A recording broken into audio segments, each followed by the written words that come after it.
Olá, bem-vindos a mais um estudo em nosso canal Descobrindo a Espiritualidade. Continuaremos com o estudo do livro Libertação, psicografia de Chico Xavier, editado pelo Espírito André Luiz. Esse é o estudo de número 20. Continuaremos no capítulo 15. Finalmente, o socorro. Nos narra André Luiz. Entusiasmado com a atuação do nosso instrutor, Saldanha entregou-se a gestos de humildade quase ingênua, e tanto ele quanto Leôncio passaram a cooperar ativamente conosco nos preparativos em benefício da solução que buscávamos. Ambos solicitaram continuidade do mesmo quadro ambiente para não acordarmos contra nós desavisadamente a fúria das entidades ignorantes que se mantinham em posição contrária à nossa. Lembrando que André Luiz, Gúbio e Eloy já se revelaram para Saldanha e um dos hipnotizadores e estão se preparando para a resposta das entidades infelizes que certamente buscariam vingança. Poderiam organizar-se em legião ameaçadora e estragar-nos os melhores projetos. Conheciam processos de auxílio, iguais àquele em que funcionávamos, e permaneciam informados quanto ao potencial da zona inimiga, do centro da qual poderiam surgir de imediato centenas de adversários em massa contra aquela instituição doméstica menos preparada a resistir a um cerco de semelhante jaez. Aqui a gente precisa refletir sobre uma questão, né? No mundo espiritual existem entidades que se reúnem em verdadeiras multidões, em verdadeiras legiões, onde eles realizam ataques contra instituições religiosas, contra centros espíritas, terreiros, igrejas, visando exterminar algum trabalho caridoso ou que esteja auxiliando pessoas em obsessão. Fica a reflexão de que aquela casa não tinha proteção necessária para evitar um grande ataque. Se centenas de espíritos se reunissem para atacar, a casa não resistiria, porque era uma casa normal, não era um centro religioso.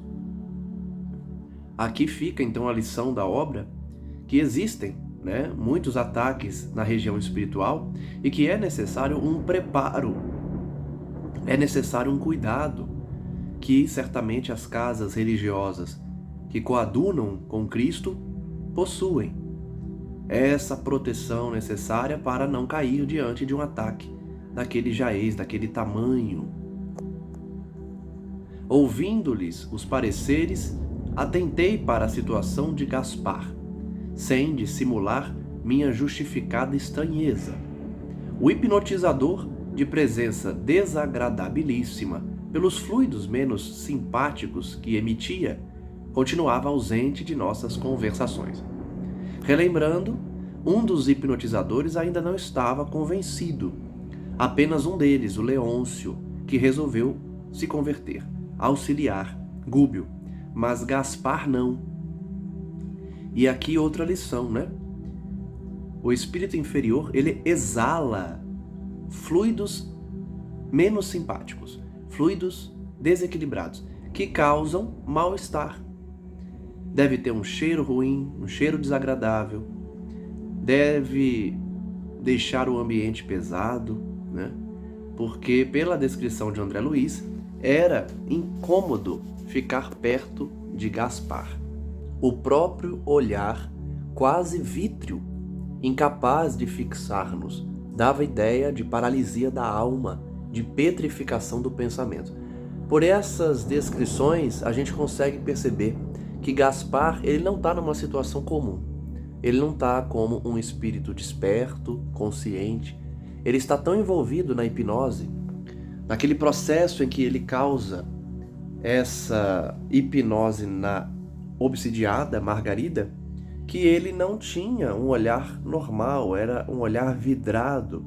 Parecia que ele estava inconsciente ali, completamente entregue ao processo de hipnotização. Não podendo sofrear a curiosidade por mais tempo, indaguei de Gúbio quanto ao que lhe ocorria. Que significava aquela máscara psicológica do magnetizador das sombras? Jazia surdo, quase cego, plenamente insensível. Vejam o nível de inconsciência que Gaspar se encontra. É um espírito desencarnado, dedicado à hipnose, ao processo obsessivo, e ele não ouve, não enxerga, é insensível a qualquer provocação. Respondia às mais longas e importantes perguntas por meio de monossílabos, de modo vago, e demonstrava insistência irredutível no setor de flagelação à vítima. Então Gaspar estava completamente dedicado em fazer Margarida sofrer, a ponto de sequer responder às perguntas, a não ser com monossílabos. Sim, não. Estava totalmente focado na hipnose. O orientador, agora liberto de cuidados, esclareceu prestimoso.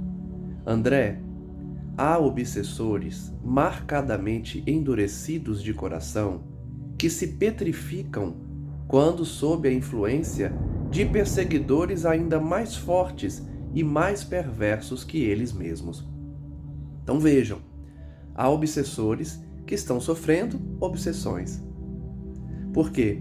Eles se dedicam à obsessão, a fazer alguém sofrer por uma influência negativa do mundo espiritual, que eles mesmos provocam. Porém, Gúbio revela a André Luiz que existem perseguidores piores do que eles, que também estão deixando eles nesse estado de petrificação. Então é, na verdade, um obsessor que também está obsidiado por um outro obsessor mais forte, mais perverso do que ele.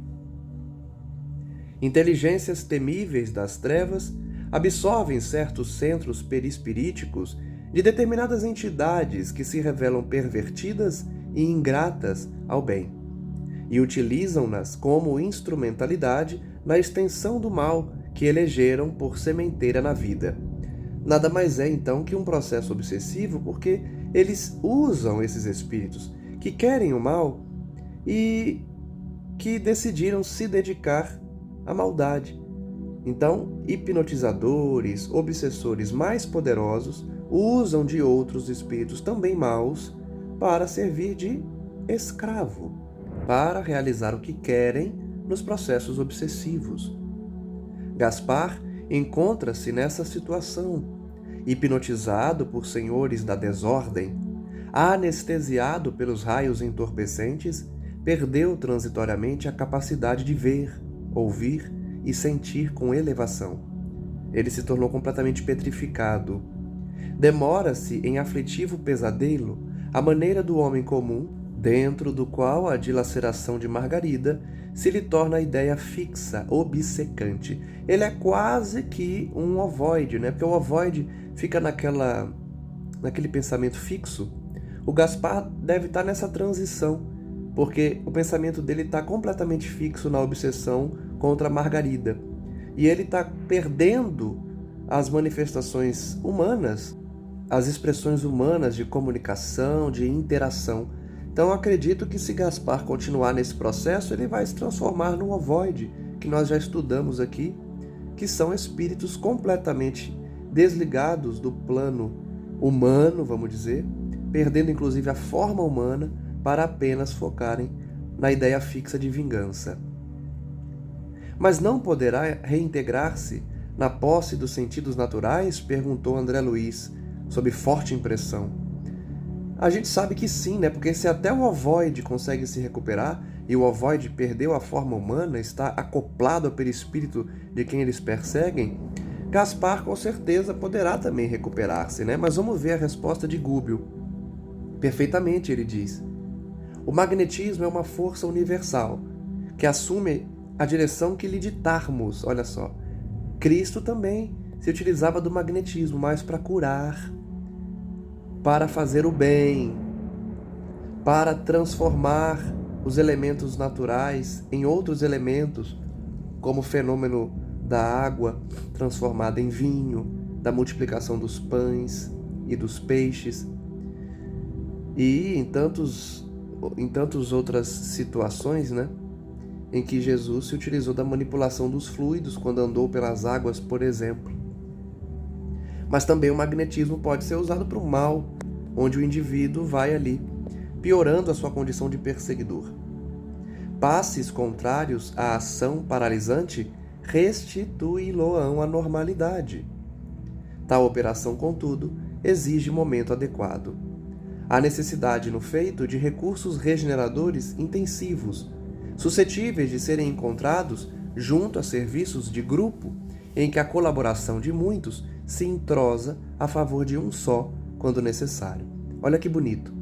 Ele está dizendo que para tratar Gaspar, para reverter esse processo que ele está perdendo a sua humanidade, é preciso um grupo de pessoas que estejam orando, que estejam voltadas ao bem, todos com o mesmo objetivo de auxiliar Gaspar. É assim que ele conseguirá se recuperar.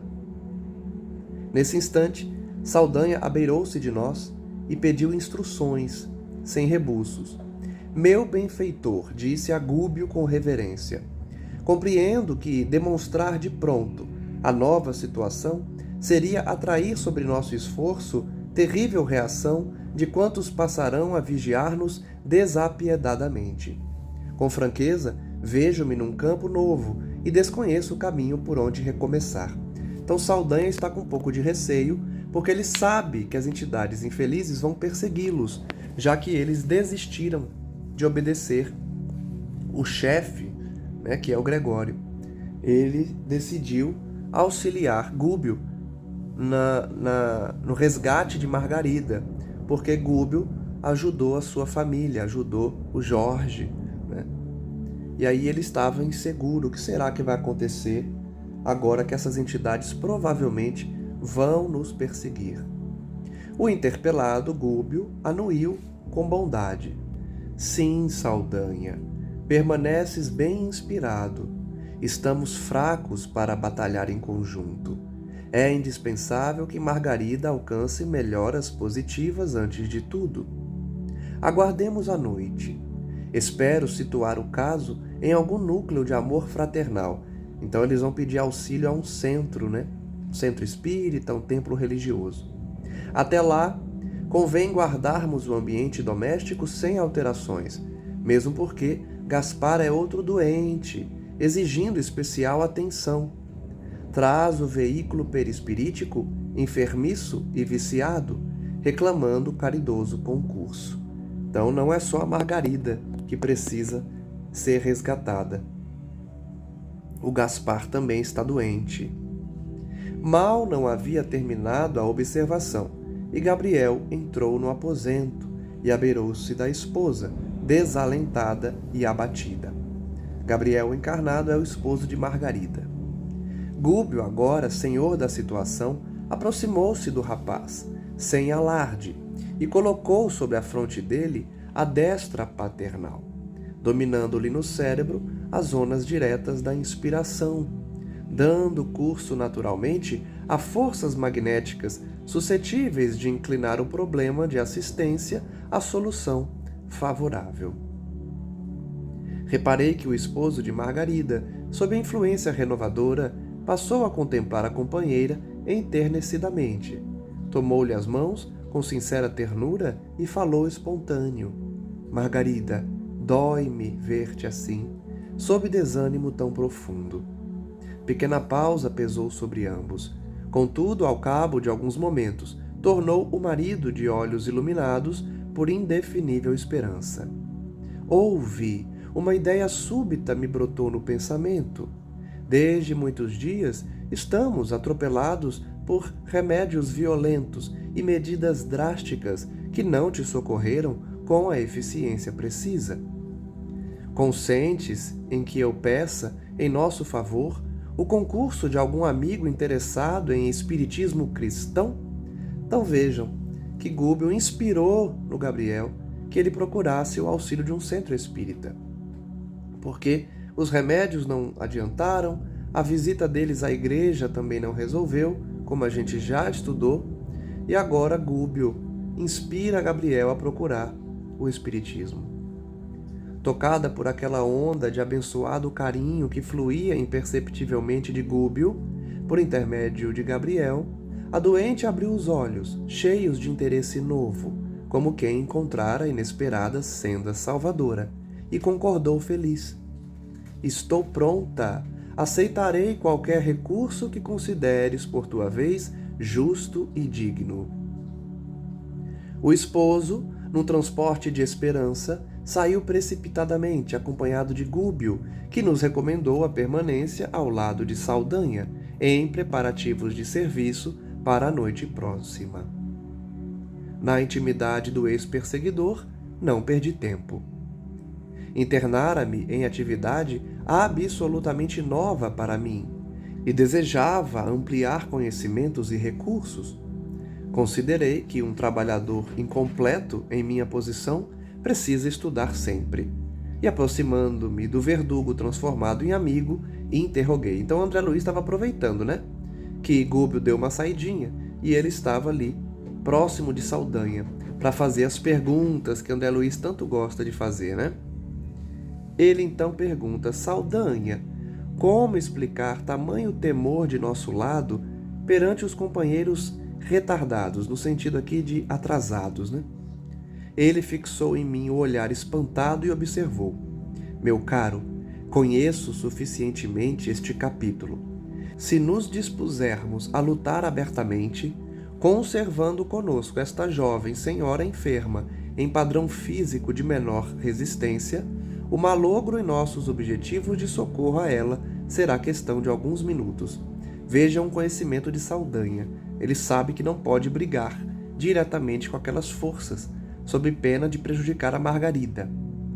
Nos círculos inferiores em que nos encontramos, a maldade é força dominante em quase toda parte, contando com intérpretes que nos vigiam por todos os flancos e não nos é fácil escapar. Olha só, o plano espiritual próximo à Terra é dominado pela maldade, porque espíritos maus e trevosos desencarnam e ficam, nessas regiões próximas à crosta. Por isso é tão difícil lutar ali. Para combater o mal e vencê-lo, urge possuir a prudência e a abnegação dos anjos. De outro modo é perder o tempo e cair, sem defesa, em perigosas armadilhas das trevas. Então, não é para qualquer um, enfrentar a força das trevas no plano espiritual e especialmente próximo à crosta. O novo aliado relanceou o olhar pelo quarto, a fim de certificar-se de que não vínhamos sendo ouvidos por adversários comuns, e prosseguiu: eu mesmo, logo depois de minha vinda, tudo fiz por fugir ao mal, mas em vão. Velhas orações, por mim aprendidas nos recessos do lar, que o tempo não consumiu de todo em meu espírito, articuladas então por minha boca, mereceram sarcasmo cruel dos inimigos do bem. E aqui a gente pode comentar que a gente já viu isso, Espíritos maus ou inferiores, que após o desencarne começam a orar, mas sem o costume da oração, sem a sinceridade do coração, eles são objeto de sarcasmo, de chacota de outros espíritos, que começam a zombar dele, por estar orando. Porque são espíritos que não têm nenhuma luz, então a sua oração parece não ter efeito. O Saldanha estava explicando que quando ele desencarnou, tentou se afastar do mal, tentou fazer as orações, mas foi objeto de sarcasmo. Em verdade, pensamentos menos dignos me povoavam a cabeça, mas a vontade de melhorar-me era sincera em meu coração. Então, mesmo com a vontade de melhorar, mesmo com a oração, ele ainda tinha muitos pensamentos infelizes e, por isso, certamente a sua prece não ia muito longe. Esforcei-me de alguma sorte, reagi quanto pude, todavia, meu impulso para o bem legítimo era, no fundo, um sopro frágil à frente de um tufão. Aqui fica a reflexão da importância de nós construirmos uma fé para que ela seja poderosa como um tufão e não fraca como um sopro. Quem não se prepara para a vida espiritual, quem não faz o bem, quem não busca melhorar-se como indivíduo, quem não luta contra as suas más tendências, quem não pratica a caridade, a sua prece não tem força suficiente quando está do outro lado e está cercado por inimigos, por exemplo. Se você não teve uma vida correta, você vai ter dificuldade no plano espiritual. Isso aconteceu com Saldanha. Ao contato dessa gente desencarnada, infeliz e vingativa, perdi o resto da compostura moral que procurava debalde sustentar. Então Saldanha tentou, fazer uma prece, tentou não responder aqueles espíritos trevosos que estavam fazendo chacota dele, mas ele não conseguiu, acabou cedendo, deve ter perdido a cabeça, começou a xingar aqueles que estavam rindo dele. E isso é terrível, porque você perde a sintonia de vez e não consegue mais sintonizar com os bons espíritos. Se a alma, liberta do corpo de carne, não se encontra amparada em princípios robustos de virtude santificante, sentida e vivida, é quase impossível sair vitoriosa das ciladas escuras que nos armam. Olha que alerta para todos nós. Não basta dizer sou cristão. O próprio Cristo disse, que não ia adiantar bradar que é cristão, que acredita, que tem em Cristo como o Salvador. Não adianta gritar eu creio, eu creio. Se você não construiu uma virtude santificante durante a sua vida, uma virtude sentida no coração e vivida pelas atitudes, é quase impossível vencer as armadilhas do mal. Essa é a lição para todos nós, Não adianta viver de aparência na religião, na vivência moral. É preciso demonstrar pelo sentimento e pelas atitudes. Saldanha desencarnou, não tinha construído essa fé fortificada e não conseguiu, portanto, vencer os maus que o cercavam. Entretanto, objetei, não será essa atitude mero reflexo da ignorância insustentável? Ou seja, isso que ele está narrando não é um reflexo da ignorância?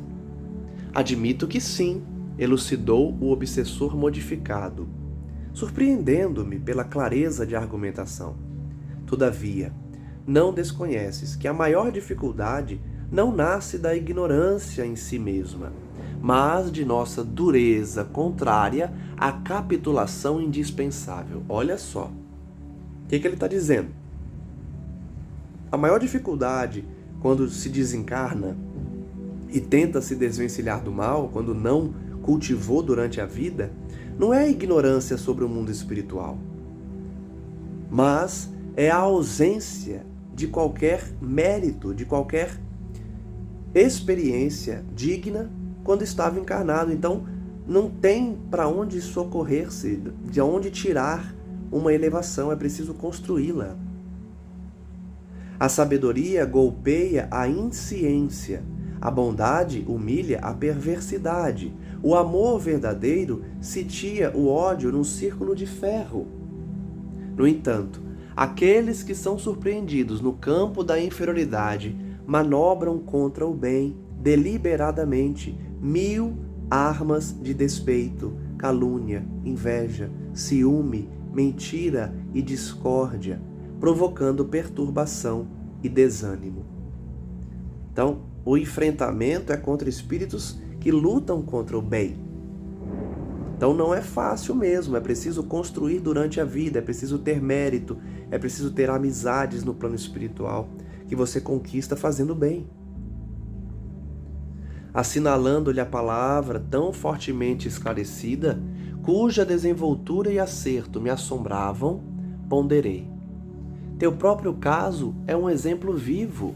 Espanta-me o cabedal de teus comentários inteligentes. De nenhum modo poderia ser um ignorante. Então vejam que a situação de Saldanha já demonstra a André Luiz que a ignorância não é a causa daquele estado infeliz no plano espiritual. porque ele não era ignorante. Ele tinha um raciocínio, ele sabia argumentar. Não era um problema de ignorância, de falta de conhecimento. Conhecimento ele tinha. O problema era a ausência de bagagem espiritual, ausência de mérito, porque viveu uma vida dedicada a ele próprio, de forma egoísta. Ah, sim, replicou o ex-verdugo sorrindo. Inteligência não me falta. Leitura, idem. Estou positivamente informado com relação aos deveres de ordem geral que me competem. Ele sabe, portanto, o que ele precisa fazer para melhorar como ser humano, o que ele precisa realizar para se elevar. Então ele tinha inteligência, ele tem a experiência, o conhecimento. Sabe dos deveres. Faltava-me, contudo, a companhia de alguém que conseguisse mostrar-me a eficiência e a segurança do bem no meio de tantos males. Faltou a ele uma orientação que ele certamente teve, mas não ouviu. Imagina um esfomeado a ouvir discursos. Acreditas que as palavras lhe satisfaçam as exigências do estômago? Olha que comparação interessante, né? Saber sem vivenciar é como alguém com fome ouvindo uma palestra. A palestra não vai alimentá-lo. Isso foi precisamente o que me ocorreu. Preocupado com a esposa e a nora, desencarnadas em terrível desequilíbrio, atormentado pelo filho louco e pela neta em perigo, não havia espaço mental em minha cabeça para simplesmente louvar teorias salvadoras. Então, diante de um sofrimento dos seus familiares, ele não tinha tempo, ele não tinha cabeça para pensar sobre moralidade. Ele se deixou levar pela preocupação com seus familiares apenas. O benfeitor Gúbio, no entanto, demonstrou-me que o bem é mais poderoso que o mal. Isto para mim bastou a saciedade. Nas dúvidas, o esclarecimento benéfico traduz verdadeira caridade. Então vejam que Gúbio, ele não usou de palavras. A gente comentou isso no último estudo, né? O Gúbio deu o exemplo primeiro. Acolheu Jorge, acolheu a nora, acolheu a esposa de Saldanha, para depois falar. Então ele exemplificou primeiro e convenceu Saldanha dessa forma, com a verdadeira caridade. Reparou em derredor com extrema desconfiança no olhar e acentuou: sei, porém, de experiência própria, quem são os revoltados em cuja equipe trabalhei até ontem. Francamente, ainda não sei com certeza que será de mim mesmo. Perseguir-me-ão sem tréguas. Se puderem, conduzir-me-ão ao vale de miséria e penúria. Noto, contudo, que transformação salutar me possui agora o espírito. Convenci-me de que o bem pode vencer o mal e espero que o nosso instrutor não me abandone. Ainda que eu sofra, a ele acompanharei. Não pretendo regressar ao repugnante caminho percorrido. Olha só que mudança, em Saldanha. Ele sabia que poderia ser perseguido, preso, torturado, porque é isso que ele fazia com quem se desvencilhava do mal, daquele grupo do mal. Mas ele não se importava, porque a conversão real já tinha ocorrido nele. Ele estava preparado se precisasse sofrer, porque agora ele era um seguidor de Gúbio. Leôncio, que nos fitava atencioso, registrando-nos a conversação, asseverou por sua vez: eu também não mais posso servir nas fileiras da vingança, estou farto.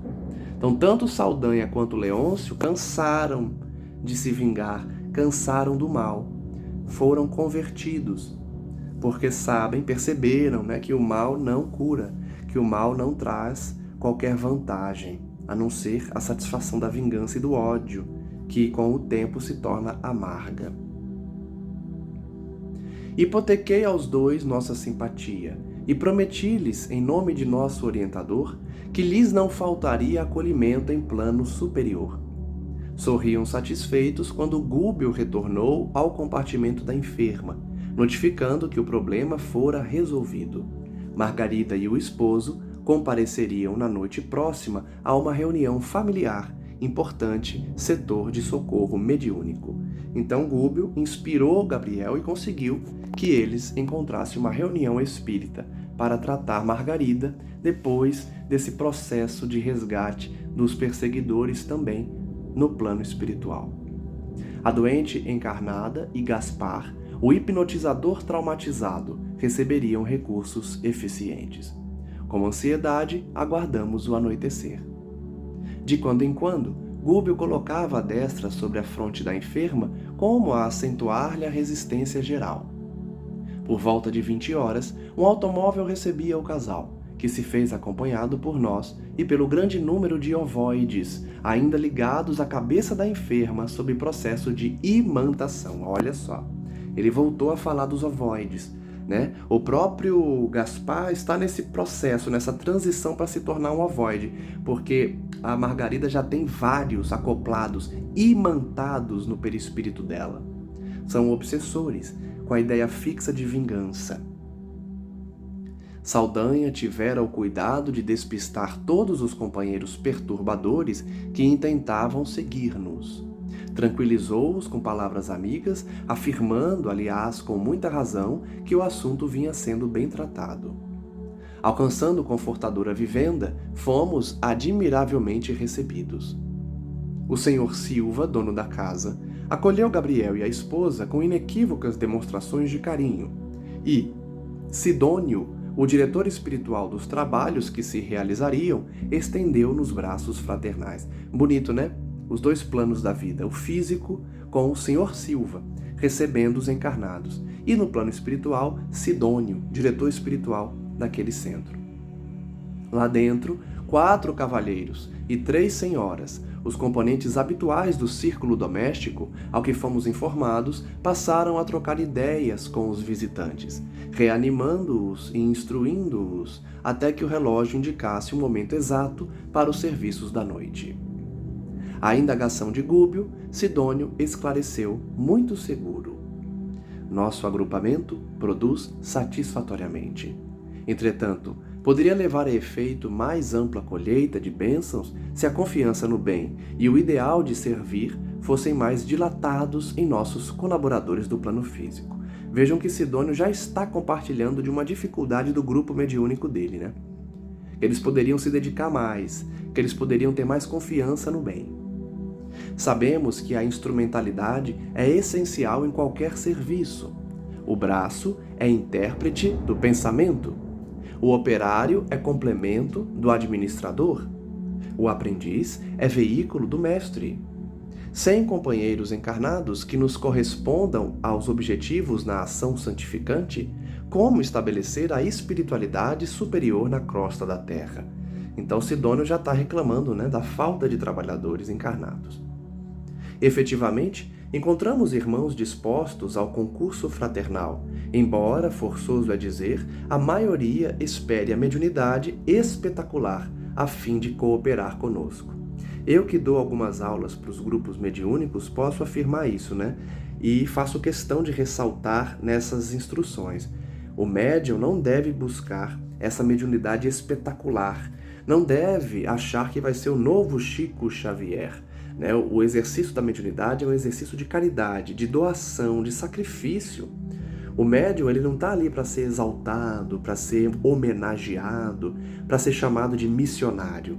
O médium, pelo contrário, ele está ali para se doar, doar do seu tempo, doar da sua energia, contribuir para que outros tenham suas lágrimas enxugadas. Muitos médiuns, infelizmente, não têm essa consciência e acham que o exercício da mediunidade é um exercício privilegiado, é um cargo importante no centro, e aí querem ser exaltados, querem ser homenageados, quando na verdade a mediunidade é um ato de caridade, de doação. Porque muitas vezes o médium está estressado pelo trabalho dele, está estressado pela família, que às vezes persegue o trabalho, e ele vai, mesmo assim, se doar. Ele se dirige ao centro espírita para ser utilizado como ferramenta de comunicação mediúnica, de comunicação do além. E isso é doação, sacrifício, pelo outro, nunca por si mesmo, para si mesmo. A maioria, portanto, quer a mediunidade espetaculosa. Não procuram saber que todos somos médiuns de alguma força, boa ou má, em nossas faculdades receptivas. Todos, percebem o mundo espiritual, sintonizam com o bem e, muitas vezes, com o mal, nos desequilíbrios. Não aceitam as necessidades do serviço que nos aconselham a buscar desenvolvimento substancial na autoiluminação. Acabei de falar. O médium não quer autoiluminar-se, acha que exercer a função mediúnica já é suficiente. E não, tem que desenvolver, tem que se melhorar como pessoa, para a mediunidade ficar mais refinada, tem que servir. E tocam a exigir dons medianímicos, quais se fossem dádivas milagrosas a serem transmitidas graciosamente àqueles que se lhes candidatam aos benefícios, por intermédio da antiga varinha de condão. Olha que crítica forte para os médiuns, que as obras de André Luiz sempre trazem. O médium muitas vezes quer ser exaltado, quer que aqueles que ele está ajudando dê presente, valorize, agradeça de joelhos, quando na verdade o exercício da mediunidade é um exercício de doação, como eu já falei, sacrificando do seu tempo, da sua energia para ajudar os outros.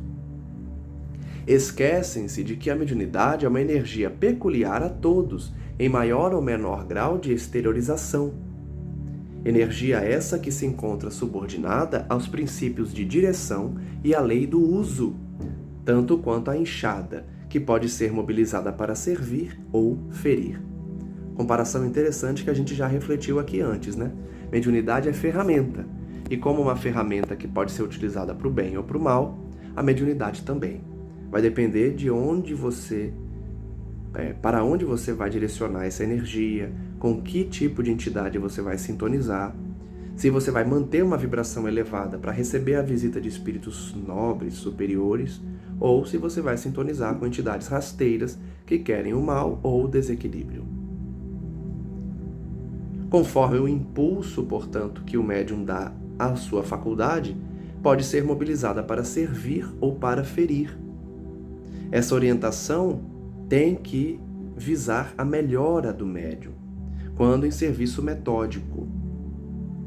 Ou, se o médium direcionar para o mal, para o desequilíbrio, revestirá de ferrugem asfixiante, destrutiva, quando o médium está em constante repouso. Ou seja, ele está dizendo que a mediunidade precisa ser exercida, precisa ser aplicada ao serviço, senão enferruja, da mesma forma que a enxada que fica parada. Nossos amigos não percebem o valor de uma atitude desassombrada e permanente de fé positiva, dentro do caminho louvável, haja o que houver, e não obstante cuidarmos devotadamente da crença deles, com a mesma ternura consagrada pelo lavrador vigilante à plantinha tenra que encerra a esperança do porvir, basta que espíritos perturbadores ou maliciosos os visitem, sutis, à maneira de melros no arrozal, e lá se vão os germens superiores que lhes confiamos, incessantemente ao solo do coração. Olha que desabafo, do mentor da reunião. Está dizendo que os médiuns, mesmo muito bem cuidados pela espiritualidade, com muito carinho, com muita atenção, se desvirtuam quando são visitados por espíritos maliciosos. E acabam cedendo às sugestões do mal, do desequilíbrio.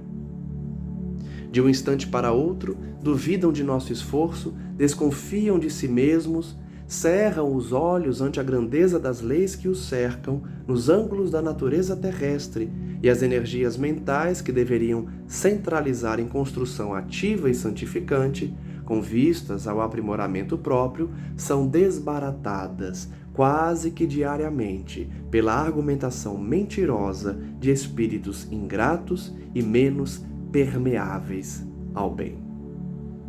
Nossa, é forte porque ele está dando puxão de orelha nos médiuns.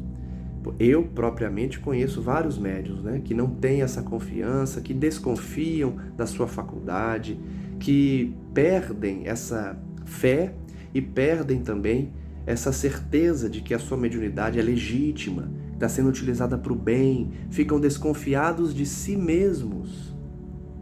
esquecendo-se que a mediunidade vem acompanhada de orientação e inspiração dos bons espíritos quando a gente sintoniza com eles.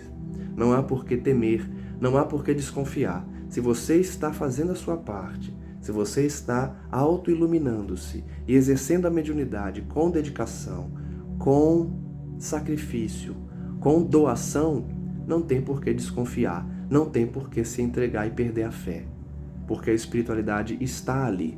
E olha como eles lamentam, né? Quando o médium, infelizmente, não enxerga isso tudo, desconfia, nega e não quer mais servir, acabando por ouvir esses espíritos impermeáveis ao bem e que se dedicam nessa jornada de derrubar médiuns, né? De evitar que outros evoluam. Verificando-se espontânea parada, aventurei-me a considerar. A referência abrange um grupo assim tão harmoniosamente constituído quanto este? Será crível que o conjunto organizado, sob propósitos tão sadios, dê guarida fácil às forças deprimentes? Vejam a pergunta de André Luiz. Ele está dizendo para o diretor: ô diretor, você não está exagerando, não? O que você está dizendo aí se aplica a esse grupo que está se reunindo, um grupo grande, né? Porque são cerca de 10 pessoas, um grupo dedicado ao bem, à caridade, à mediunidade. Eles se entregam a essas forças deprimentes? Tem certeza? Resposta do diretor da casa, né? Que sorriu bem-humorado e respondeu: sim, coletivamente considerando, reúnem-se agora sob esse teto amigo e procuram-nos a companhia espiritualizante. Isto, porém, acontece por 6 horas, nas 168 horas de cada semana. Olha que comparação, né? Que dado interessante. Das 168 horas da semana, eles se dedicam 6 horas. Pouco, né? Enquanto conosco deixam-se envolver nas suaves irradiações da paz e da alegria, do bom ânimo e da esperança, registrando-nos as vibrações edificantes das quais desejávamos fossem eles nossos portadores permanentes e seguros na esfera vulgar da luta humana. Então ele está dizendo que enquanto esses médiuns estão na casa, enquanto eles estão servindo nessas 6 horas das 168, eles sintonizam com o bem, eles sentem a energia, eles se dedicam. Todavia, tão logo se encontram a pequena distância de nossas portas, aceitam ou provocam milhares de sugestões sutis, diferentes das nossas. Então, fora do centro, eles passam a ouvir a ideia, o conselho, a inspiração de entidades infelizes, né? As sugestões de entidades infelizes. E aqui ele diz, muitos sugerem por si mesmos. Então não só escutam sugestões de outros, mas fazem sugestões infelizes eles mesmos. Choques de pensamentos adversos ao nosso programa, nascidos da mente de encarnados e desencarnados, vergastam-nos sem piedade. Então os médiuns ficam totalmente entregues a outro tipo de pensamento quando se afastam do centro. Raros se capacitam de que a fé representa bênção, suscetível de ser aumentada indefinidamente, e fogem ao serviço que a conservação, a consolidação e o crescimento desse dom nos oferecem a todos. Vejam, os médiuns esquecem-se de que fé é bênção e precisa ser tratada, desenvolvida, consolidada. Além disso, quando este ou aquele irmão revela disposições mais avançadas para servir a bem de todos, em favor do império da luz, costuma ser imediatamente visitado nas horas de sono físico por entidades renitentes na prática do mal. Aqui um alerta para todos nós. Todos que se dedicam ao bem, seja na mediunidade, seja em atividades da casa espírita ou outro centro religioso, seja na mudança íntima no dia a dia, recebem ataques das trevas. São visitados por entidades que visam derrubá-los. Todos nós precisamos tomar esse cuidado, né? Quando estamos colaborando para o bem, seja na divulgação da doutrina, seja no passe, seja na mediunidade, seja nas palestras, enfim. Seja qual for a forma que você exemplifica o bem para a sua família e para os seus conhecidos, nós todos seremos atacados por entidades que querem nos derrubar. Eu, por experiência própria, posso falar, afirmar e confirmar o que está sendo estudado aqui nessa obra, né? A gente, sim, por um trabalho de divulgação da doutrina, a criação desse canal, que objetiva despertar as pessoas sem qualquer fim lucrativo, sem ganhar nenhum dinheiro por conta dessa divulgação, justamente por não ter nenhum tipo de associação, né? Inclusive, o próprio Cristo condenou. Então, quando a gente tem essas intenções de doar o nosso conhecimento, nossa facilidade de falar, de entender as obras e passar para outras pessoas, nós recebemos sim, né, esses ataques que visam nos derrubar, que nos causam mau humor, que nos sugerem ideias menos dignas, práticas menos dignas. E aí a gente precisa, né, ter a firmeza de caráter, a firmeza moral para não cair nessas armadilhas. Nem sempre é fácil, nem sempre a gente consegue, mas é um processo, como a gente sempre comenta aqui. Então vejam que ele está relatando o que eu já atestei na prática e certamente todos vocês que estão me ouvindo já atestaram também, né? A visita de entidades menos dignas quando a gente está no bom caminho. Interessadas na extensão do domínio das sombras que lhe desintegram convicções e propósitos nascentes com insinuações menos dignas. Olha só, ele está explicando por que essas entidades fazem isso. Porque o que a gente está pregando, o que a gente está buscando, essa autoiluminação, essa compreensão da vida espiritual, destrói as convicções deles, o que eles acreditam, que é na maldade, na prática do mal, não acreditam no poder da oração, como a gente viu Saldanha lá atrás, não acreditava no poder da oração. Então essas entidades começam a ver que o que eles acreditam está caindo por terra, então eles atacam. Quando o espírito do trabalhador não está convenientemente apoiado no desejo robusto de progredir, redimir-se e marchar para a frente. Então, só cai na armadilha do mal quem não está convenientemente apoiado nesse desejo de se melhorar, nessa luta constante de autoaperfeiçoamento. Esses caem e ficam caídos. Quem quer mudar, quem tem um desejo robusto de progredir, pode até cair, mas levanta, continua e se esforça para não cair novamente. A exposição era muito interessante e tudo faria em benefício de mais amplas elucidações ao assunto, mas o relógio marcava o momento de nossa cooperação ativa e pusemo-nos em forma. Para os trabalhos da reunião, que congregava 9 pessoas terrestres, 21 colaboradores espirituais se movimentaram em nosso círculo de ação. Olha só, 9 encarnados, 21 faziam parte da equipe espiritual.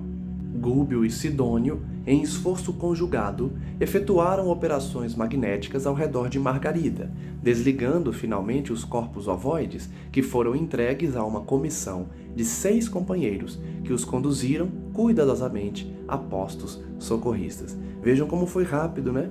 O desentranhamento ali dos ovoides da imantação psíquica e perispirítica que eles estavam sobre a Margarida. Foi bem rápido, foram desligados e levados com muito carinho para o tratamento, porque se tratam de indivíduos, né, que acabaram perdendo a forma humana e acoplando-se ali ao perispírito de Margarida. Logo após, enquanto a prece e os estudos evangélicos se faziam ouvir, dentro das contribuições de nosso círculo, grande cópia de força neurica, com a devida compensação em fluidos revigoradores de nossa esfera, foi extraída pela boca, narinas e mãos dos assistentes encarnados, força essa que Gúbio e Sidônio aplicaram sobre Margarida e Gaspar, no evidente intuito de restaurar-lhes as energias perispiríticas. Aqui, uma informação bem interessante, técnica da ciência espírita, né? Os fluidos revigoradores que saem dos médiuns encarnados pela boca, narinas e mãos são utilizados para revigorar quem perdeu força vital, quem perdeu o fluido que, de certa forma, animal, circula nos corpos desses indivíduos encarnados. E também no desencarnado Gaspar, não é somente o fluido vital, mas o fluido também que regenera ou fortifica o perispírito, tanto de Gaspar quanto de Margarida. A jovem senhora passou a demonstrar abençoados sinais de alívio, e Gaspar, de impassível que se achava, pôs-se a gemer qual se houvera acordado de intenso e longo pesadelo. Não se esqueçam que Gaspar estava num processo de completa imobilidade, né? Ele estava ali com aqueles olhos vidrados, não tinha plena consciência de si mesmo, de tão envolvido que estava no processo obsessivo de hipnose.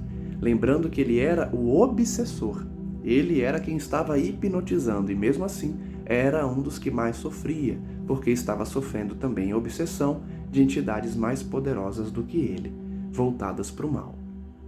A essa altura, nosso orientador preparou Dona Isaura, senhora daquele santuário doméstico e médium do culto familiar, adestrando-lhe a faculdade de incorporação por intermédio de passes magnéticos sobre a laringe e, em particular, sobre o sistema nervoso. Olha só, outra lição, né? A espiritualidade estimula o fenômeno de mediunidade, de incorporação, ali na área da laringe e o sistema nervoso, preparando a médium para a comunicação mediúnica. Quando a hora de amor cristão aos desencarnados começou a funcionar, os orientadores trouxeram Gaspar à organização medianímica, a fim de que pudesse ele recolher algum benefício ao contato dos companheiros materializados na experiência física. Nós já sabemos, nós já estudamos, que muitos espíritos precisam desse choque anímico, desse choque de fluidos e energias que o desencarnado tem quando se comunica junto a um encarnado, pelo processo mediúnico.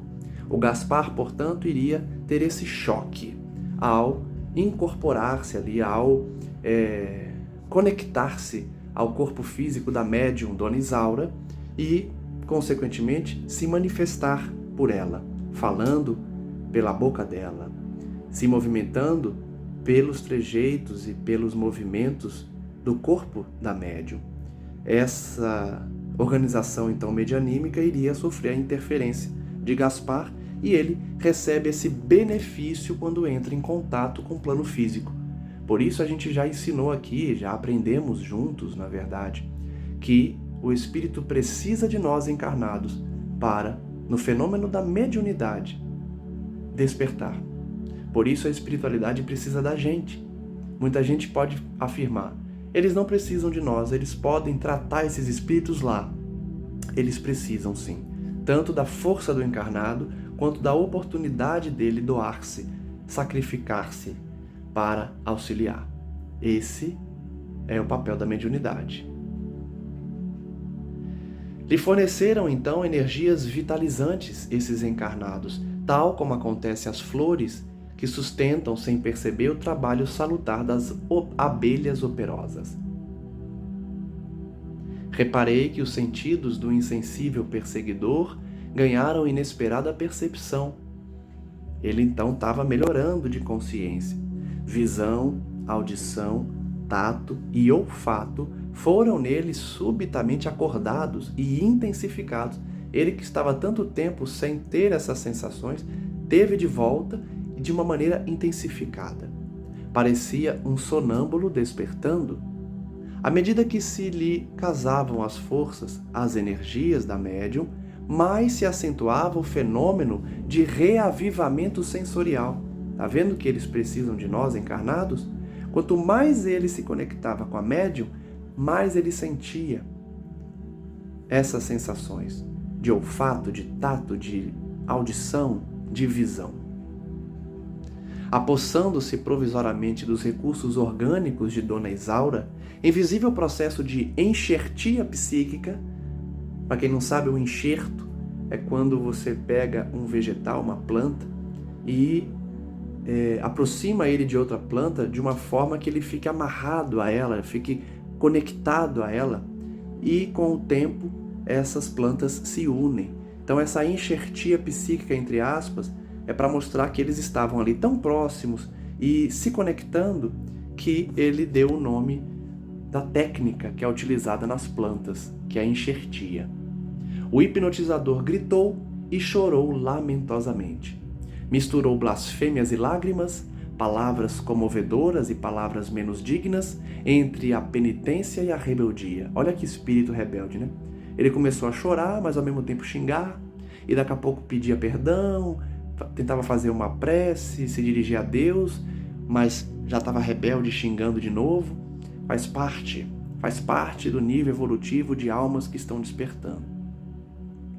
Escutando agora com aguçada sensibilidade, conversou detidamente com o doutrinador.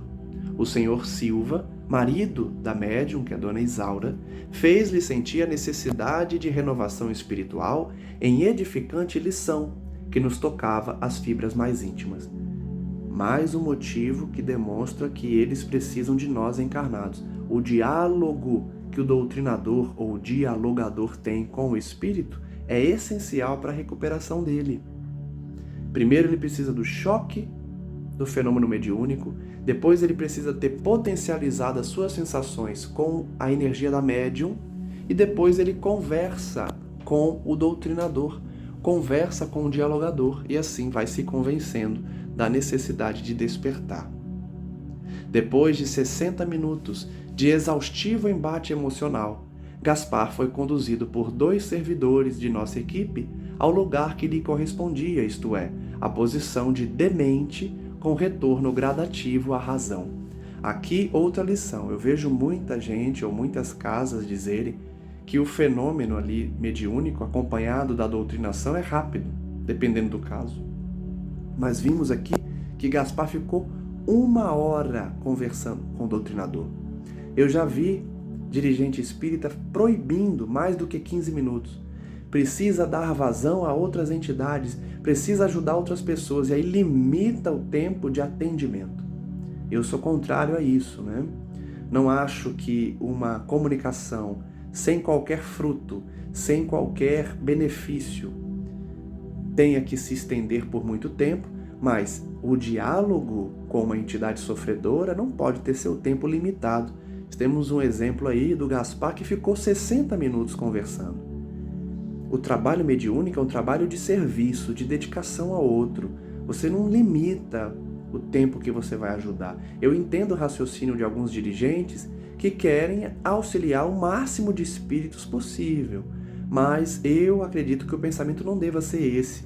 Ali não é uma fábrica, né, que você vai produzindo peças, que você tem que otimizar o tempo para produzir cada vez mais peças e gerar mais lucro. Não, a casa espírita ou o templo em que se exercita a mediunidade, ele não deve se preocupar se está produzindo muito em quantidade, mas sim na qualidade da comunicação, na qualidade do serviço mediúnico, da caridade que é praticada ali.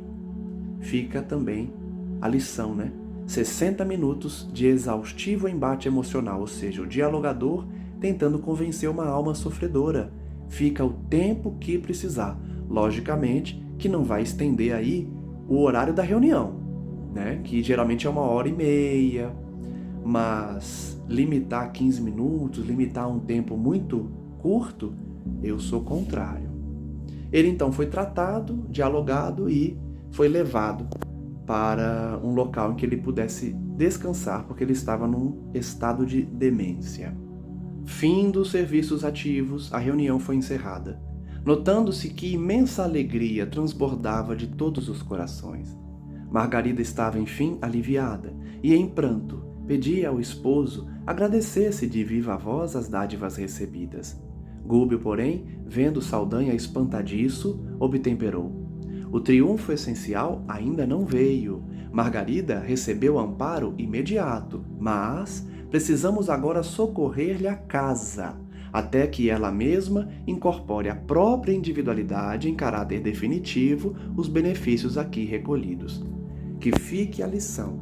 O obsidiado, ele é tratado na casa espírita, mas o tratamento vai além. ele precisa mudar de conduta, ele precisa alterar o seu estado mental dentro de casa.